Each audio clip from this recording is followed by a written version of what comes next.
ಗೋಸ್ಕರ ನಾನು ಮಾತಾಡ್ತಾ ಇದ್ದೀನಿ. ಇವತ್ತು ಅದೆಷ್ಟೋ ತಾಯಿಗಳು ಹೊಲಗಳಲ್ಲಿ, ಗದ್ದೆಗಳಲ್ಲಿ, ತೋಟಗಳಲ್ಲಿ ಕೆಲಸ ಮಾಡಿ ಬರ್ಬೇಕಾದಾಗ ಕೈಯೆಲ್ಲ ಗಾಯಗಳು ಮಾಡ್ಕೊಂಡು ಬರ್ತಿರ್ತಾರೆ. ಬೊಬ್ಬೆಗಳಾಗಿರುತ್ತೆ ಪಾಪ.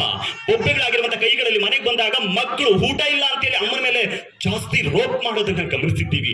ಎಲ್ಲಿ ಕೂಡ ಮಕ್ಕಳನ್ನ ಶಾಪ ಅಥವಾ ನನ್ನ ಬೈಕೊಡ್ತಿದ್ದಾರೆ ಅಂತ ತಾಯಿ ಮಕ್ಕಳಿಗೆ ಕೆಟ್ಟದ್ ಮಾಡಬೇಕು ಅಂತ ಬಯಸೋದಿಲ್ಲ.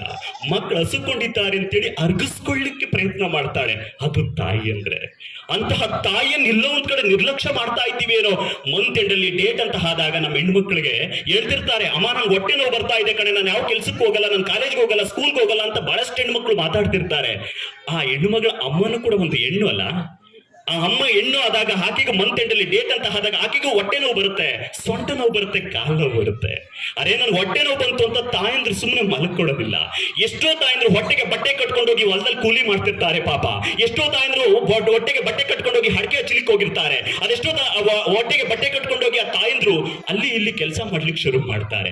ಯಾಕೆಂದ್ರೆ ನನ್ಗೆ ಹೊಟ್ಟೆ ನೋವು ಬಂತು ಅಂತ ಹೇಳಿ ಸುಮ್ಮನೆ ಮಲ್ಕೊಂಡ್ಬಿಟ್ರೆ ಮಕ್ಕಳು ಹೊಟ್ಟೆ ತುಂಬಿಸೋದು ಯಾರು ಅಂತ.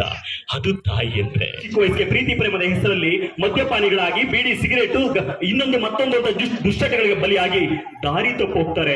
ಆಮೇಲೆ ಪಶ್ಚಾತ್ತಾಪ ಪಡ್ತೀರಿ, ನಮ್ಮ ಮಕ್ಕಳು ಕೆಟ್ಟೋಗ್ಬಿಟ್ರು ಅಂತ. ಯಾರು ಕೆಡಿಸಿತ್ತು ಅಂದ್ರೆ ತಂದೆ ತಾಯಿಗಳೇ. ನೀವು ಚಿಕ್ಕ ವಯಸ್ಸಿಂದ ಕಷ್ಟಗಳನ್ನ ಹೇಳ್ಕೊಟ್ಟಿದ್ರೆ ಬಹುಶಃ ಮಕ್ಕಳು ದಾರಿ ತಪ್ಪಿರ್ಲಿಲ್ಲ. ಅದಕ್ಕೋಸ್ಕರ ಹೇಳ್ತಾ ಇದ್ದೀನಿ, ಪ್ರತಿದಿನ ರಾತ್ರಿ 10 ನಿಮಿಷಗಳ ಕಾಲ ನಿಮ್ಮ ಮಕ್ಕಳಿಗೆ ಕಷ್ಟಗಳನ್ನ ತೋರಿಸಿ, ಕಷ್ಟಗಳನ್ನ ಹೇಳ್ಕೊಡಿ. ನೀವು ಸಾಲ ಬಡ್ಡಿ ಕಟ್ಟೋದು ಎಲ್ಲ ಹೇಳ್ಕೊಡಿ, ಎಷ್ಟು ಕಷ್ಟ ಬೀಳ್ತಿದ್ದೀನಿ ಅಂತ ಹೇಳ್ಕೊಡಿ. ಅವತ್ತು ಮಕ್ಕಳಿಗೆ ಗೊತ್ತಾಗುತ್ತೆ ತಂದೆ ತಾಯಿಗಳಿಗೆ ಕಷ್ಟ ಎಂತದ್ದು.